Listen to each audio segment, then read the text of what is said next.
Fala pessoal, tudo legal com vocês? Gerson aqui e você está no Aplicar Ciências. Muito bem-vindos! E se você está procurando um livro curso para se aprofundar na placa BBC Microbit, então você está no vídeo certo. Hoje eu vou apresentar para vocês o livro Desvendando a BBC Microbit. Vou falar sobre os aspectos físicos, o conteúdo e também mostrar alguns destaques sobre alguns projetos bem interessantes que tem aqui. Então já vai deixando o teu like aqui no vídeo e se não é inscrito no canal, por favor se inscreva. Assim você garante que vai continuar recebendo informações valiosíssimas sobre conteúdo e projetos para ciências e robótica. Então vamos mudar de câmera aqui e conferir juntos o conteúdo desse fantástico livro. Bora lá! Bem pessoal, aqui está o nosso livro então, Desvendando a BBC Microbit, de Naíse Silva e Edeilson Santos. E eles são sócios numa startup chamada RoxG. Não encontrei site, mas eu encontrei o perfil deles no Instagram e no Facebook e vou deixar o link aqui na descrição desse vídeo para você conferir. Fisicamente falando, o nosso livro ele é brochura com uma lombada quadrada e ele não é costurado, ele é colado. O que pode ser um ponto fraco no futuro, mas isso é uma questão da editora. Se a gente olhar aqui atrás, ela foi impressa pelo Clube dos Autores e trata-se de um tipo de impressão sob demanda. Então uma coisa mais relacionada com a própria empresa que imprime do que, digamos, a escolha dos autores. De qualquer forma, se tiver um cuidado bom, a gente consegue ter uma durabilidade grande na obra, né? O fato das páginas elas não se soltarem. Mas fora isso, ele compensa isso fortemente com a questão de conteúdo. Aqui, logo no início, a gente já consegue ver pelo sumário que ele é bastante extenso. Ele contém 29 capítulos e desses, os últimos, do 25 em diante, tem projetos completos usando a Microbit e materiais alternativos. Já vou mostrar para vocês daqui a pouco. Vou falar também sobre alguns destaques que eu achei aqui na obra e como ele é muito rico em questão de documentação. Também vou apresentar alguns dos projetos que precisam de algumas ressalvas aqui para vocês. A Naíse Silva e o Edeilson, eles são graduados em engenharia, ela é engenheira civil e ele é engenheiro eletricista. E eles têm algumas outras formações também, participações especialmente na formação EAD e outros tipos de trabalho. Para não ler extensamente o que tem aqui no sumário, eu vou direto aos capítulos então e apresentar para vocês cada capítulo com o seu destaque. Podem ver já aqui nesse cantinho da página, ele tem QR Codes espalhados por todo ele. Esse primeiro inclusive é para baixar os códigos X de todos os projetos aqui mostrados. E ele também possui diversos ícones, porque a estrutura de cada capítulo está no formato de aula, então você pode aplicar diretamente cada conhecimento dentro da sala de aula. Como ele atende perfeitamente as ideias de pensamento computacional, é um livro maravilhoso para ser adotado como curso nessa temática. Até agora, de todos os materiais que eu já manuseei em língua portuguesa, esse é de longe o melhor livro curso que eu já vi em termos de conteúdo. Uma coisa interessante é que conforme ele muda de assunto, ele troca as cores dos cabeçalhos e rodapé, então é fácil de marcar. O capítulo 1 ele faz uma introdução então da Microbit, fala a respeito de questões de hardware, programação, lógica, fala sobre os hardwares e recursos, já começa fazendo um apanhado dos sensores que tem na placa. No primeiro capítulo não tem nenhum destaque, mas ele já dá um spoiler de algumas coisas que serão feitas no decorrer do livro. Já no segundo capítulo ele entra na questão de lógica de programação e os algoritmos, a velha e tradicional ideia de receita de bolo. O capítulo 3 é a linguagem de programação do BBC Microbit, onde ele explora as ideias de que o Microbit pode ser escrito tanto em blocos como em JavaScript ou Python. E já nesse capítulo tem o primeiro destaque, que é uma coisa que eu noto muitas vezes, pouco falada, a questão dos cuidados e manuseio do hardware. No capítulo 4, então, ele entra propriamente dito na parte de software, onde ele começa a mostrar os primeiros códigos com a plaquinha, para você já ir se divertindo. E fala sobre as estruturas de bloco, ele apresenta esses blocos, o que cada um deles faz, porque eles têm seus formatos diferentes. No capítulo 5, já começa a trabalhar com entradas, isso aqui é bem interessante, ele começa trabalhando inicialmente com sensores, para depois expandir com entradas externas. E não tem como sair dele sem entender essa parte interessante e importante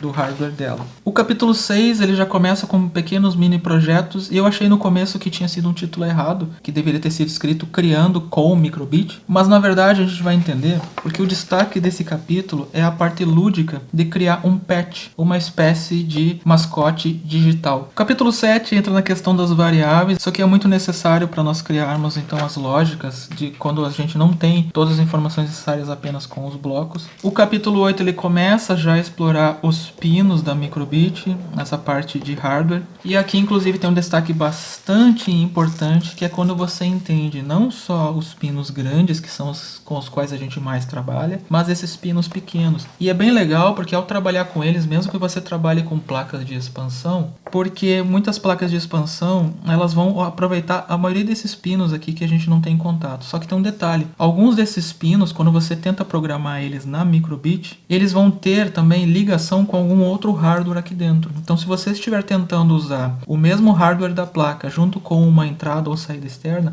pode ter problemas, teu código não vai funcionar e às vezes você não sabe por quê. O capítulo 9 já começa a entrar na parte de lógicas condicionais, muito necessário e importante para o nosso trabalho com programação. O capítulo 10 ele já começa a trabalhar com operadores, isso aqui é bem bacana, dá para desenvolver muitas atividades relacionadas não só à lógica, como também à matemática. O capítulo 11 ele já começa a trabalhar um pouco mais com interações com looping, como por exemplo o repetir e o enquanto, que são bem interessantes. O capítulo 12 trabalhando com o menu LED, e aqui fica uma ideia bem bacana, que é trabalhar, por exemplo, o sistema de coordenadas cartesiano. A microbit ela tem uma matriz de LEDs de 5x5 LEDs, e esses LEDs eles têm endereços. Então, a posição no eixo X e no eixo Y faz com que cada LED ele possa ser controlado individualmente. O capítulo 13, então, a gente começa a trabalhar com booleanos, e um destaque desse capítulo é a ideia de ensinar já a questão da lógica booleana, a lógica digital de hardware. E no capítulo 15 em diante já começamos a trabalhar com o hardware e os sensores embutidos na própria placa. Aqui ele começa a ensinar a respeito do rádio. O próximo capítulo ele já dá a ideia do trabalho com Bluetooth. O capítulo 17 é muito legal para a questão das artes, porque aqui ele começa a trabalhar muito com a questão de música. A microbit ela pode gerar músicas e melodias inteiras através de código. No capítulo 18 nós estamos trabalhando já com matrizes. Novamente voltamos à ideia aqui da matemática, mas a gente pode usar esse conceito para várias outras coisas interessantes. O capítulo 19 ele volta a explorar novamente o hardware da microbit, agora trabalhando com temperatura, para fazer termômetros ou algo assim. Muitos desses projetos ou conteúdos eles possuem vídeos que têm ideias de montagem. Já para o capítulo 20 ele começa a trabalhar com a bússola. No 21 ele volta a trabalhar com os pinos da microbit, mas agora com o capítulo 21 ele é trabalhando com os pinos de sinal analógico. No caso, leitura e gravação analógica, que são aqueles sinais que não é apenas ligado e desligado, mas são uma gradiente. Aqui mesmo tem um projeto bem bacana que eu deixei como destaque, que é um irrigador automático para plantas, ou saber se a planta está seca e gerar um alarme para você poder ir lá regar. O capítulo 22, trabalhando com os pinos agora com o sinal digital, e tem a ideia aqui da criação, por exemplo, do semáforo,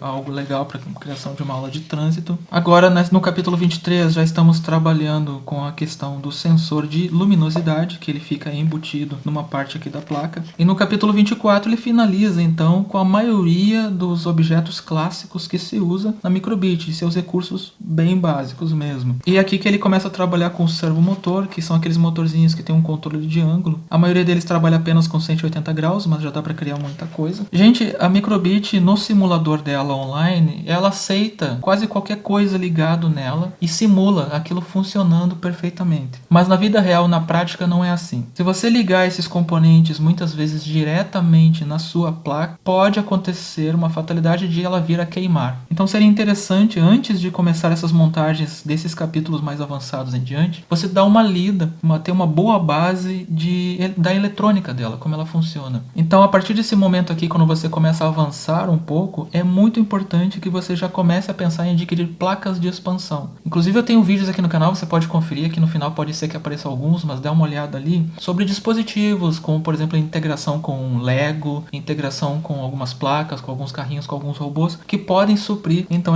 essa necessidade de usar motores ou algumas coisas mais robustas ou mais fortes com a nossa plaquinha. E como eu falei, a partir do capítulo 25 ele faz alguns projetos. Aqui ele fez um placar de gols. O capítulo 26 já começa a ideia de fazer um robozinho, e nesse caso aqui ele mostra a ideia de usar os nossos motores, aqueles que eu falei, só que esse motor é um motor especial. Digo, ele é um motor que ao invés de ir apenas para 180, ele faz o giro completo, é 360. Mas qualquer coisa, se você precisar de alguma dica, pede aqui nos comentários que eu posso tentar encontrar para vocês alguns links atuais sobre esses motorzinhos. O capítulo 27, ele segue adiante, ele usa aquele mesmo carrinho anterior, só que agora a gente insere uma caneta e tenta usar ele para fazer desenhos, né? É um robô desenhista. No capítulo 28 ele agrega um pouco mais de funções ainda no nosso carrinho, agora com detector de colisões. Para então no capítulo 29 a gente fazer, usando 2 placas microbit e um controle remoto sem fio para o nosso robozinho. Então pessoal, realmente é um livro, curso muito bacana, um investimento que para mim valeu a pena. Eu estou usando ele nas minhas classes aqui do presencial. Com base nele eu também tenho aproveitado para desenvolver alguns outros materiais que vão estar disponíveis virtualmente em breve, na continuidade do nosso curso com microbit. Espero que vocês tenham gostado desse vídeo, dê uma acompanhada no canal para ver outros materiais relacionados a microbit ou Arduino. Se não deu o like, por favor, esse é o momento. E se não é inscrito, por favor, se inscreva, que a gente sempre está trazendo esse tipo de novidade para ajudar você. Espero que tenham gostado e continue conosco aqui e aguardo vocês então no próximo vídeo. Até lá, pessoal!